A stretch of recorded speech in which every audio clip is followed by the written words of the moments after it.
That was so awkward. That was Great. in sync. I liked it. No, That was in sync. That was awkward. That was great. I think we're more like the Backstreet Boys. Back, she's back. All right. Dun, Everybody. All right. All right. What's up, guys? What's going on? Happy Tuesday. Happy Again, Tuesday. Every filming is a happy Tuesday. Not every filming, but yeah, it's a happy Tuesday. So I'm happy to be with the two. I mean, I'm miserable today, but I'm always miserable. But it's good. So I got something. Oh, shit. All right. Don't look at her. Look at me. Look in the eyes. You are opening a 150-ish seat restaurant, maybe a little more. I heard it was 180. 180. We're opening a 24-seat restaurant. But you also have another restaurant with like 70 seats. Yeah. You also have, and all I have a couple restaurants. I have small ones, big ones, little Round ones, square ones. Yeah. Some of your bigger your head. Yeah. How do you feel about a table coming into one of the restaurants and sitting down with a group of 4 and just getting coffee? Oh, no way. How do you approach a situation like that, especially at George's Place on a rainy day when you're only having 10 tables inside? George's Place is, I feel like George's is different. okay. Yeah, we charge $17 for a cup of coffee, so it's normal. Yeah, that's inflation. Wait, what? Yeah, inflation, Yanni's kickback. Yeah, it's a $70 cup of coffee. Yeah, hold the cream. But when it comes to like a table, say, I always call it like the coffee shop aspect. Walked in, let me get a Danish and a cup of coffee, right? Right. I have people that do that at George's now, but we don't have Danishes. They'll just get like a bagel or a piece of toast. Doesn't bother me there because we at George's Place, it's more like for me in Courthouse, it's more late breakfast, mid lunch, early lunch. That's when we get busy. That 8 to 10. Yeah. I'm okay with it. All right. Now, if someone's coming in around 10:30, 11 o'clock, cup of coffee, 3 people, you got to order something. Now, do you let the situation play out on its own, or do you step in and say something? Like, what's the right approach to that? It's hard because it doesn't happen often. It's once in a blue moon. If that. But in July, I agree with what you're o'clock. saying too. Like, how do you approach that in the sense of like, oh, okay, it's not like you guys take reservations, so you can't use the next reservation's coming in. Like, you guys have to beat it. But I guess all the George's places, like especially the beachfront, because they move so fast. Where we are, it's more like locals or slocals that we like the people that like the summertime locals that come in. They know our system. They know we're busy for lunch. They know we're busy for dinner. They have us like they will know. All right, cool. Let's come in for half an hour in and out. We'll say, are you guys gonna order any food today? And then no, all right, guys, just give you a heads up. We are on a wait right now. We're pretty busy. All right, we'll be out in 25 minutes. Yeah. Deal. Yeah, and there's people that are very understanding of that. But how about let's just pivot it just a little bit. Table comes in of 4. Mm-hmm. They order. They finish in like 40 minutes. 40 minutes after finishing? That's really good. An hour. My record's like 5 minutes.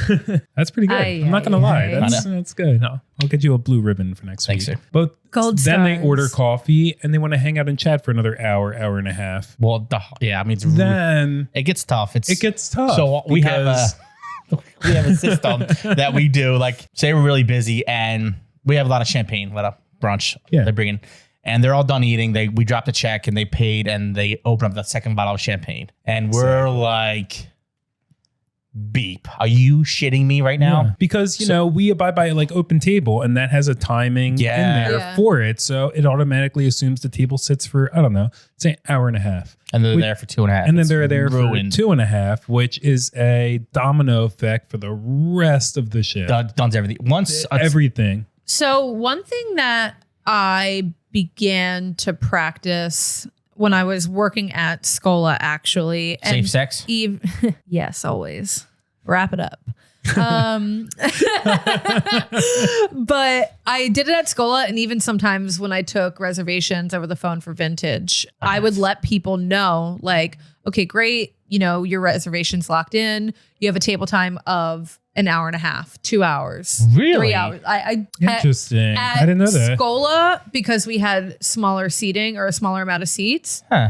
I kind of like had to do that. because we had to have that turnover. Right, of course. But Were they pissed? Like, was somebody mad? Especially with OpenTable. And I started implementing it when we had OpenTable. When you send the confirmation, it would put in that email, like, you have a 2-hour table time. If you are 15 to 20 minutes late for your reservation, you now have a 1 hour and 40-minute table How time. do you enforce that? Like, when it comes up to It's kick 'em more out? so like I really strongly enforce it when people are late. Like if they show up late, like disrespectfully late without calling or anything, and they just expect this, they expect What's like? whatever. Are we saying like I'm gonna say 15-minute wait? Yeah, like anything from 15 and on, I make it a point to them like, hey guys, we're so happy you were able to join us. Unfortunately, like the table, like you do have 2-hour table times, and since you are 15 minutes late, like you've lost that time. So I would get your order in fast. That way you guys can maximize your time. Well, I had to pull that often because especially in the summertime, people get caught up at the beach.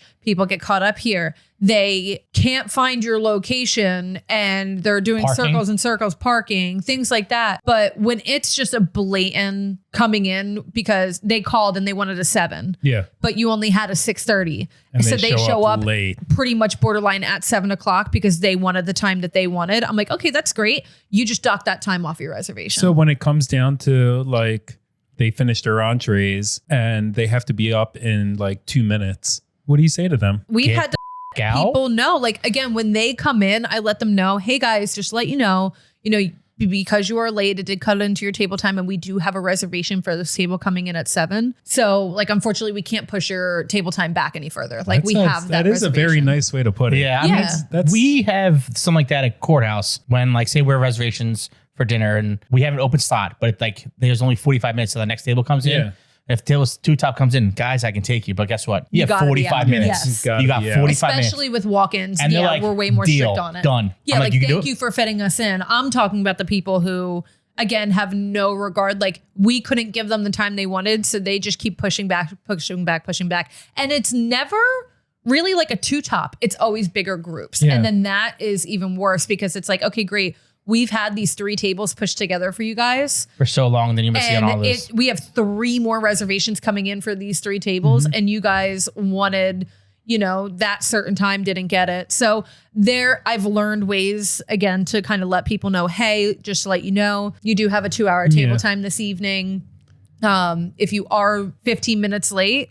Well, first of all, anything after 15 minutes without a phone call, you've lost your reservation. I have actually gotten into not like arguments, and I've tried telling people like, I'm so sorry. This was sent to you on OpenTable. Like it's sent, the same message is sent to everybody. That's just how it is. We got to get the next table in here. Like we don't have time because of the next reservation that's coming in. And just for anybody that listens to this, that's not in the industry and just makes reservations go out and eat, there is a domino effect, especially in a small restaurant. Like you don't have the flexibility to be able to just shift things around at a whim and the space to do that, and it just causes that effect through the rest of the night. It's easier to change when you have 180 seats. Yes. When there's 24 seats, you're done. You can't. And hold on, let me ask one more thing. You could ask 2 more things if you like. I only have one in my head. All right. How do you feel about taking a security deposit on like OpenTable for a reservation? Because there are a lot of restaurants that I've gone to that require $50 or $100 or $10 a guest to make the reservation and hold it. Like I know at one of our restaurants, and I think I'm going to implement it too at Petunia, that when you make a reservation, there has to be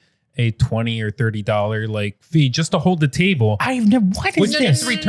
No. So what it is, when you on OpenTable take a reservation, you take down their credit card information. Yes. You don't charge them a deposit. No. If they don't show up, if they cancel within 24 hours.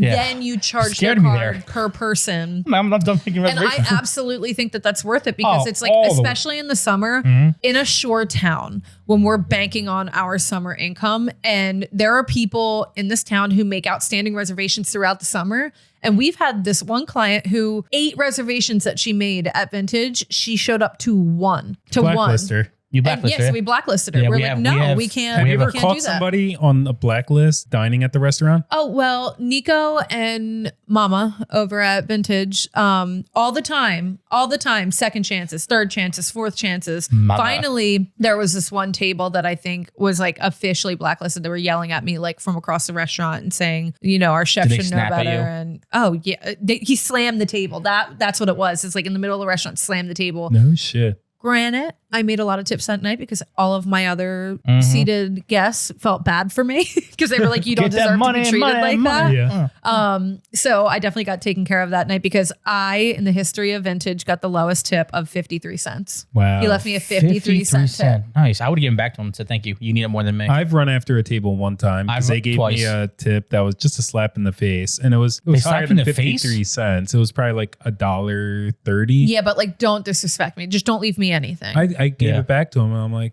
That's what I do.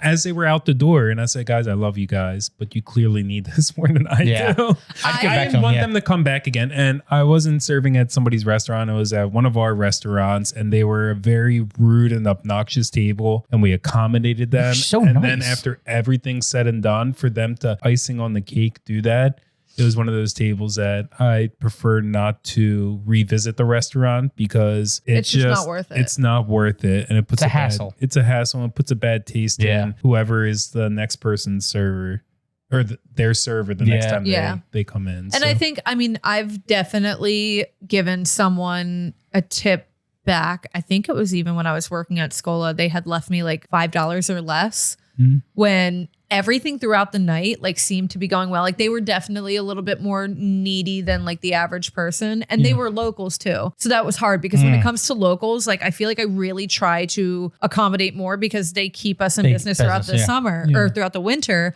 But they came in and like brought their friends in, and then they were like acting like their shit didn't stink and that they were owed all this stuff. And like I accommodated, and it was an overall good night. And then they left me less than $5. And the guy was talking to another table, and everybody, like the rest of their party, was outside. And I went up to him as he was walking out, and I said, hey, listen, clearly you guys weren't happy with your service today. If that's the case, I don't feel comfortable accepting your 5% tip or your whatever percent tip Yeah. it was. And I was like, honestly, if you weren't happy with your service, then I'm not going to accept any tip because this isn't it, you know? Yeah. And he definitely like, cause I didn't call him out in front of another You table. did. You did. It's a small restaurant. So like I did try to pull him aside, like at the front door. Yeah. But I think that because the people that he was with outside saw, and him and his wife covered the whole table.